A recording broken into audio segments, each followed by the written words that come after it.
So today I want to talk a little bit about one of my favorite tools in the world of production, and that's the production switcher and the many great things that it does. So when we think about productions, we tend to think of things happening in a normal chronological sequence. So if we're watching a baseball game, for example, then we would watch the pitcher throw the ball. The batter then would hit the ball and it would be knocked out into the stands for a home run. Then you see the batter running around first and second and third, and then ultimately sliding into home base. And we want to present this same story to the people who are watching this pretty much in the same order that it happens. And so we can either present this as a live event or we can record it and play it back later. And depending on what our needs and how it's going to be done, will kind of vary how we're going to record and redistribute the video. So when we're dealing with the world of production, we're usually dealing with one of two different styles of video. The first one's what's known as a single camera or a cinema style. So with this, we have one camera that is going in and shooting all of our various videos. And then the other type we have is what's known as the multi-camera. And one of the main, and I'm going to talk a little bit more about the advantages and the disadvantages to each. But with the single camera, you tend to shoot what you need, stop, move your camera to a new position, and then record again. With a multi-camera event, usually happens with events that cannot be easily recreated. Everything happens in one time.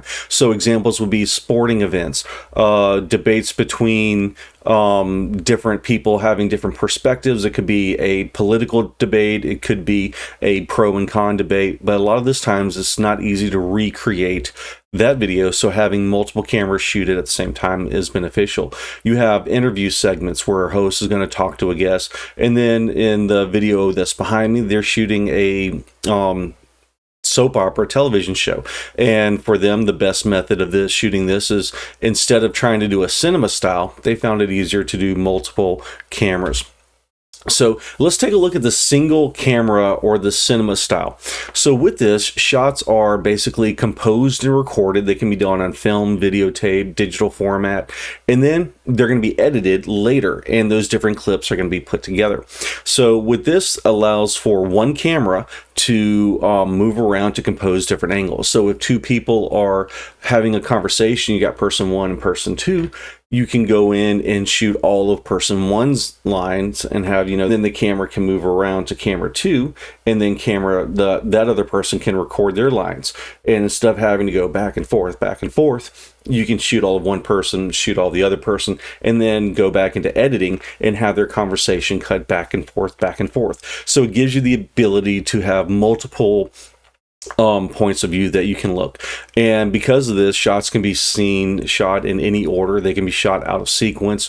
During some movies I've watched, they would have scenes happening in a city, then they would have some scenes happening in a snowy mountain, then they might go to a desert, and they would try to cut back and forth between all these scenes, especially if someone is having a conversation between the city and a person in the mountain. So they would basically just shoot it out of sequence. They would shoot all the city stuff in one place, they would shoot all the mountain stuff, and then they could go back later and edit it, and that would save them a lot of money on travel.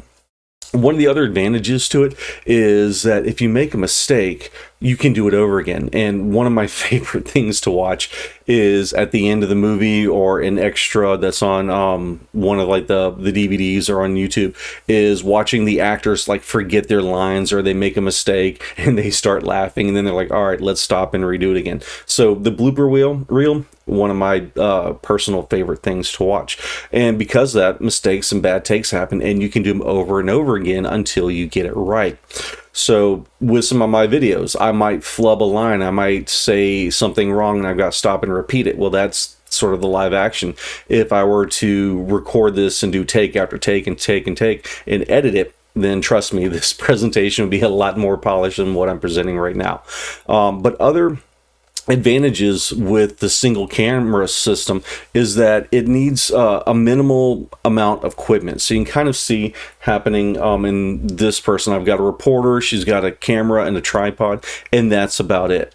If I move off to the right where we're shooting this movie, you've got a couple of actors in front of a light, you've got a camera, and you've got a sound guy, and you're fitting all of that equipment into such a little space. So using a single camera or a cinema style camera is going to let you do that. And it also means that you're going to have minimal tech crew. So in the world of television news, we used to have, like way back in the day, you would have a reporter go out and they would have a camera operator, and they may have a person with a boom mic to kind of go in and get the audio. And so nowadays they combine all that into pretty much one person. And the abbreviation, or the term for this, is just like a one-man band. So it's one person that can go out with a camera, a tripod, and they can get their own interviews. And so instead of having to pay 3 people to go out and shoot it, they only have to pay 1. So that is kind of an advantage for learning all the different styles. Is going to make you more valuable when you go out to do some shooting, that you're like, hey, I can shoot, I can edit, I can record, and I can kind of do it all by myself. Now, there are some disadvantages to the single camera cinema style. And so one of the things is that it can be slow and it can be time consuming. So if you're having that conversation between 2 people, then once you shoot everything, you've got to stop. Then you got to pick up your camera, you've got to move it over, you've got to change your setting, you've got to make sure everything is right, make sure the camera bubble, and then you can shoot that scene. And that's going to take some time away from just having the 2 actors just sort of talk if you have multiple cameras. And sometimes these setups and changes can require anywhere from like hours of preparation just for a few minutes of video setup. So lengthy and complex productions that are using cinema type cameras can take weeks or months to shoot. Most Hollywood movies will take, many months to go out and shoot everything, especially since they're doing a single camera type of shot. Now, suppose you want to televise something that is happening live, or it's like a major event that has a definitive beginning and an end. Things like a football game, a television newscast. Well, you really can't do that with cinema style or single camera shooting. In some ways, technically you can, but you're not going to get a very good shot. So if I'm shooting a sporting event like football, and there's a team that's coming like towards me, they're about to score, they're right in front of me, I've got a great shot, and then all of a sudden they drop the ball. The other team picks it up and then they run off in the other direction. Well, now I don't really have a good shot because they're going to score from the other end of the field. If I had another camera over there at the same time, they would wind up getting the shot, whereas I wouldn't. So having just a single camera isn't always the best solution depending on what you're shooting or the environment you're in. So if you're going to be shooting something that's going to basically be occurring in real time, things like sporting events, press conferences, some talk shows, interviews, things like that, you're going to want to have multiple cameras that can shoot it from different angles, different perspectives, and then just kind of switch to those different things. And these different cameras can give you unique and individual points of view. So when I look at the string of cameras behind me, I've got a person who's standing on a platform that's pretty much right above the ground level, so they can kind of see the entire field. I've got another person that's has a camera that they're going to hold in their shoulder, and they can run up and down the sidelines, and they can get that really close shot. There's another camera that can be lifted up on a platform, and it can shoot something that's further away. Likewise, this is a camera that's on top of a moving truck, and they're able to move that truck up and down, and this camera is a lot higher, so it can shoot over that angle. And then likewise, this is a interesting device, which is a camera on a series of cables, and each of these little 4 arms is a cable. So they're able to take this camera and they can sort of move it around a venue and get various shots. So in a sporting events, they can like hover it right over the quarterback or player, and they're able to get a shot looking kind of straight down. And so when an event happens, they've got at least these 5 cameras covering a little bit of action. And so they're able to quickly change from one angle to the other, depending on the action that's happening with it. So in the case of football, when we set up for a football game, we have a similar setup. We have 2 people at the ends of the ends of the field, and this camera is a little bit higher up and shooting down. This person is at the field, and they can get action coming in both of them. We have a person that is able to run up and down the sidelines and get that individual eye level action. Likewise, we have a camera mounted like here in the studio. I'm sorry, in the stadium, and they usually actually have a couple of these that are on the 30-yard lines. So those two cameras can kind of shoot down, they can shoot across from each other, and they can get a pretty good level of what they want to shoot.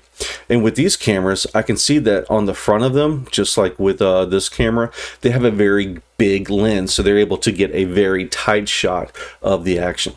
And then likewise, they'll have a couple more cameras that are going to be higher up, and these cameras can kind of cover everything. And I've even seen some cameras are on top of the roof, and they're able to shoot right down the 50, so they can get a wide shot and kind of cover everything. And so when you're doing a live event, you tend to have a lot of different video positions that are going to cover that one main event.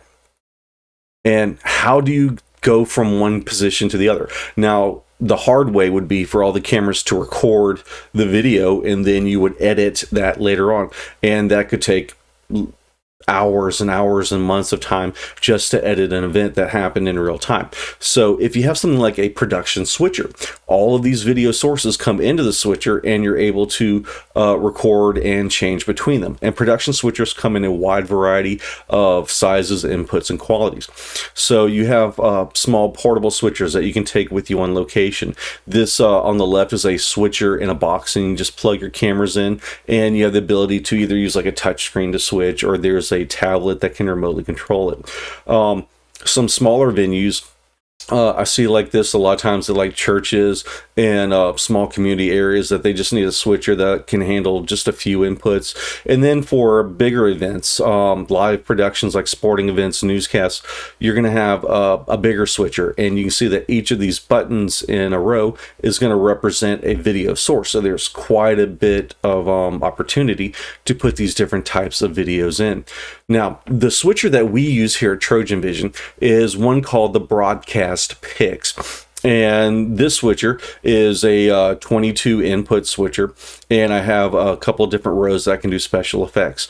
And with this, I can control the switcher remotely with a tablet. I can access it with a computer, and then I've also got two large displays that are going to show me everything I need for switching the show.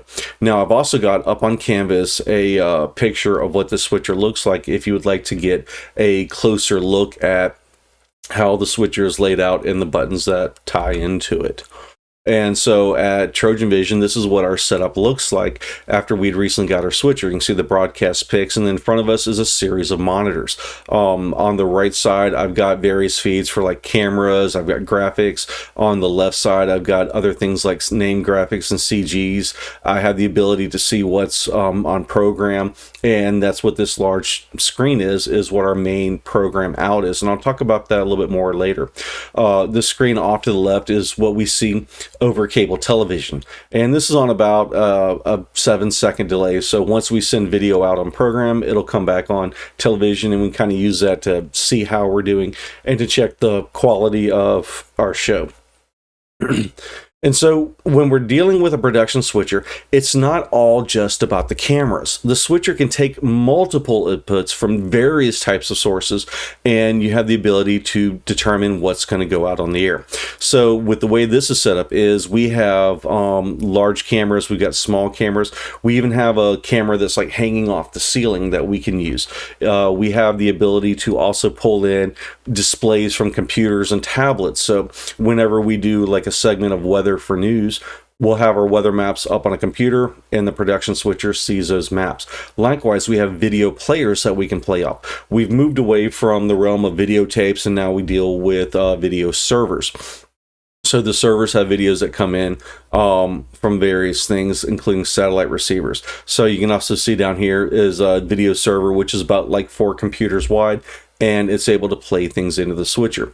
And then the switcher can send multiple outputs to different locations. So when we do our news, we send one feed out to the internet, and you can watch our show on Facebook, on YouTube, Even our website has an embedded web player that you can watch it. We can send it out to satellite or fiber optic, and that's how we get to our local cable stations in and around the university. And then we can even use a microwave transmitter, kind of like a satellite, and send that signal to nearby cities, and they can redistribute. The other thing I have is, and I will disappear for a second, is what's known as a DVR. And a DVR is a digital video recorder, and it's basically like a video server. It's going to be able to record video that comes into it, and so whenever we record or perform a newscast, we always keep a copy of it, and the DVR records that. Or if we have other productions, we'll keep a copy of that there, and the DVR will record that for us.